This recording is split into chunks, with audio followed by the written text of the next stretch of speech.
Yes, we were excited, as you can see here at Lockerbie, on the way to our first stopover in our brand new motorhome. This is our first night and I lost a lot of videos sadly on day one, so some of these images will hopefully compensate. As you can see here, the Kelpies, this is where we stayed our first night, which is near Falkirk, just west of Edinburgh. This car park had several motorhomes and camper vans already in it when we turned up at 10 PM on a Saturday night, but there were still plenty of spaces and people looking around. It was a great structure to walk around.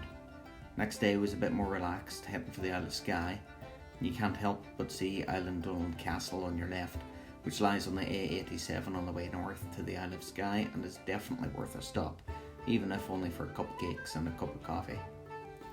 Once we got over the Skye Bridge, we ventured north toward Portree looking for somewhere to stop and to eat, but we just had to pull over here and look at the fantastic landscape Scotland has to offer. But continuing on and ending up at the Portree car park, which is on your right off Bridge Road as you enter Portree, you need to be careful here where you're parking. There's confusing signage and some report that they've stayed free overnight, others that they were fined. After supper was eaten, it was time to crack on and explore before finding somewhere to stop for the night. This is the Museum of Island Life, which was already closed when we got there. Here we are the next morning after a good night's sleep near the ferry terminal in Uig.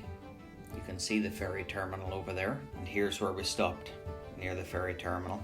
We had the car park all to ourselves all night and got woken up at about 6 o'clock in the morning by a crow who didn't like us being there, but other than that it was peaceful. And then it was time to get in the queue, get on the ferry and get over onto North Uist.